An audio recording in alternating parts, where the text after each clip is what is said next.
ভালোবাসায় আসলাম এক অসহায় মেয়ের কাছে। আমরা শুনবো তার জীবন কাহিনী। আসসালামু আলাইকুম আপু, সালাম দিছি। ওয়ালাইকুম আসসালাম। হ্যাঁ আপু, কেমন আছেন? হ্যাঁ, ভালো আছি। আপনারা কেমন আছেন? আল্লাহ তালা খুব ভালো রাখছে। যাই হোক, আপনার বাড়িটা কোথায়? আমার বাড়ি সিরাজগঞ্জ। সিরাজগঞ্জ। আপনার ফ্যামিলিতে কে কে আছেন? আমার ফ্যামিলিতে কেউ নাই, খালি আমার মা আছে। আমার বাবা ছোটবেলা আমাদের ফিরে চলে গেছে। আচ্ছা, তো আপনার নামটা জানতে পারি? হ্যাঁ, আমার নাম সীমা। সীমা। এই নামটা কে রাখছেন? অনেক সুন্দর নাম, কিউট নাম। আপনার সাথে মিল আছে নামের? আমার মা রাখছে। ও, আপনার আম্মু রাখছিল নামটা না? দেখ, আপনি পড়াশোনা কতটুকু করেছেন? আমি এসএসসি পাস। SSC pass. আপনার পড়াশোনার ইচ্ছা হয়নি?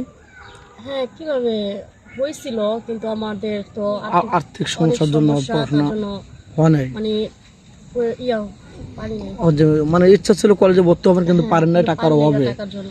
আচ্ছা, যাই হোক, এখন আমাদের চ্যানেলে কিভাবে আসলেন, কার থেকে জানলেন?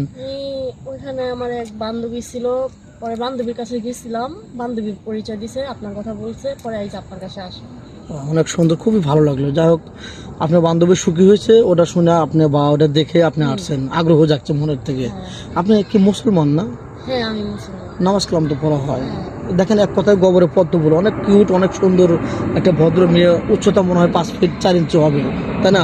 নাকি ভুল বললাম? উচ্চতা কতটুকু? 5 ফিট 4 ইঞ্চি হবেন? তাহলে আমার কথা ঠিক আছে।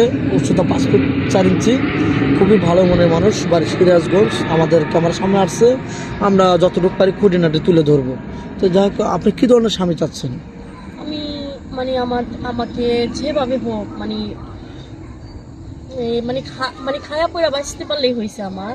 মানে হ্যাঁ, স্বামীকে সুন্দর লাগবে বা না, কালো হলে বুড়ো চলবে? হইলেও হবে, সমস্যা নাই। ও, তার মনটা শুধু ভালো থাকতে ভালো হবে। থাকলেই হবে। আচ্ছা, কোনো প্রবাসী ভাই, সে অনেকদিন যাবত আছে বাইরে, সে আপনাকেও নিয়ে যেতে চাচ্ছে, ওখানে সেটেল হয়ে গেছে, আপনাকে বাইরে যেতে পারবেন বা যেতে দেবে? অবশ্যই, আমার স্বামী আমাকে যেখানে রাখবে সেখানেই তো আমার থাকতে হবে, তাই না? জি জি জি, অবশ্যই রাইট বলছেন। আর কোনো প্রবাসী বাজুর বাচ্চা থাকে, সেই বাচ্চা সহকে আপনি গ্রহণ করতে পারবেন বা তাকে মেনে নিতে পারবেন? অবশ্যই, যদি সে আমাকে মেনে নিতে পারে, আমি পারবো না কেন? মেনে নেবেন না? হ্যাঁ। আচ্ছা, আপনাকে যৌথ ফ্যামিলি ভালো লাগে না সিঙ্গেল ফ্যামিলি ভালো লাগে? আমার মানে আপনার পুরো ফ্যামিলি লাগবে? ফ্যামিলি তো বেশি ভালো না? ও, মানে সবার সাথে মিলেমিশে থাকবো, আমি আচ্ছা, সত্যি তো ভালো না? তাই? যাই হোক, 2-4-5 মিনিটের মধ্যে কারো জীবন গল্প শেষ করা যায় না। নেক্সট আবার আসবো। আর আপনি যখন জীবনে ভালো কিছু পান, এটা আমরা দোয়া করবো। আপনার কি ফোন নাম্বার আছে?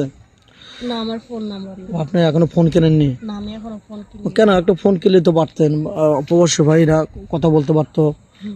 খাইয়েই তো থাকতে পারি না, বাঁচতে পারি না, আবার ফোন কিনবো কিভাবে? ও আচ্ছা, যাই হোক, ভিডিওটা লং করতে চাচ্ছি না, সময়ের মূল্য সবার কাছে অনেক বেশি। যাই হোক, নেক্সট আবার আসবো। আমাদের নাম্বার দেওয়া থাকবে, ইউটিউব চ্যানেল কর্তৃপক্ষের নাম্বার দেওয়া থাকবে। কেউ ভিডিও কল দেবেন না, অডিও কল দেবেন। ভিডিও কল দিলে ব্লক করতে বাধ্য হবো। ইমো হোয়াটসঅ্যাপ আছে, ইমো হোয়াটসঅ্যাপে ফোন দিবেন। তো ভালো থাকবেন, সুস্থ থাকেন, এই বলে শেষ করে দিলাম। আল্লাহ হাফেজ। দেখো সুন্দর।